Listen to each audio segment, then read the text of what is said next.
नमस्ते, स्वागत छ हजुरहरूलाई मेरो YouTube channel cooking school official season 2 मा र आज म हजुरहरूलाई कोरल टुवेल गार्निसको रेसिपी लिएर आएको छु। हजुरहरूलाई यो चाहिँ एकदमै मन पर्ने छ र एकदम सजिलो पनि छ। भिडियो अन्तिमसम्म हेरेर मलाई साथ दिनु होला।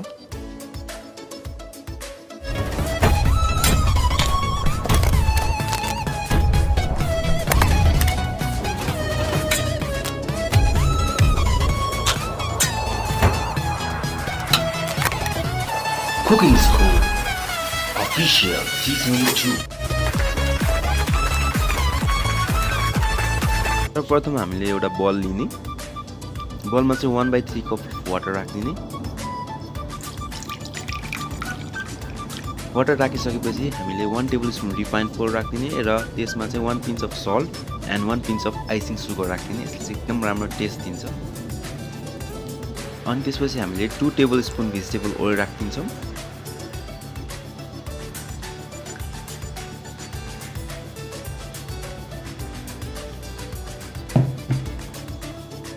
अनि त्यसपछि हामीले आफूलाई मन लागेको कलरहरू हाल्छौँ। मैले चाहिँ आज रेड कलर हालेर यसलाई मिक्स गरेको छु। यसलाई राम्रोसँग मिक्स गर्नुपर्छ। हेर्नुहोस् त हाम्रो मिक्सर रेडी भइसकेको छ। यसलाई चाहिँ हामी ब्याटर पनि भन्छौँ।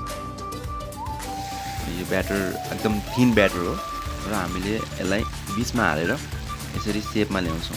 यसलाई केही गर्नु पर्दैन, किन यतिकै छोडिदिने हो र यतिकै छोडेपछि बिस्तारै यसको पाक्दै जान्छ र हल्का क्रिस्पी हुँदै जान्छ। यतिकै छोडिदिनुपर्छ। हेर्नुहोस् त हाम्रो हुँदै बन्दैछ। बिस्तारै क्रिस्पी पनि, कलर पनि बिस्तारै चेन्ज हुँदैछ।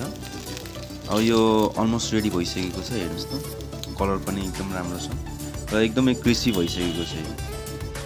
हेर्न सक्नुहुनेछ हाम्रो कोरल टुवेल गार्निस रेडी भइसकेको छ। यस्तै गरी हामी चाहिँ विभिन्न कलरमा निकाल्न सक्छौँ। जस्तै yellow colour, green colour, orange, विभिन्न कलरमा हजुरहरूले चाहेको कलरमा निकाल्न सक्नुहुन्छ। यसले चाहिँ हाम्रो खानामा एकदमै राम्रो आई अपिलिङ गराउँछ। जस्तै फ्रुटहरूमा पनि राख्न सक्छौँ विभिन्न कलरबाट। त्यस्तै अब बेसमा पनि राख्न सक्छौँ। अनि हाम्रो स्यालेडहरूमा पनि एकदम युज हुन्छ र एकदम आई ओपिलिङ देखिन्छ, एकदम एट्र्याक्टिभ देखिन्छ। डिसहरूमा चाहिँ एकदमै पर्फेक्ट गार्निसको रूपमा लिन सकिन्छ। यसलाई विभिन्न सेप, विभिन्न साइज, विभिन्न कलरमा चाहिँ यसलाई एकदम प्रेजेन्ट गर्न सकिन्छ फुडहरूमा। र यस्तै गरी हजुरहरूलाई यो रेसिपी कस्तो लाग्यो, यदि हजुरहरूलाई मन पर्यो भने हजुरहरूले गएर कमेन्ट सेक्सनमा कमेन्ट गर्न सक्नुहुन्छ र यो धेरैभन्दा धेरै सेयर गरेर सबैलाई यो रेसिपी पुर्याउन सक्नुहुनेछ। धन्यवाद। Official Season 2 YouTube channel. Please subscribe for cooking related videos. Stay tuned.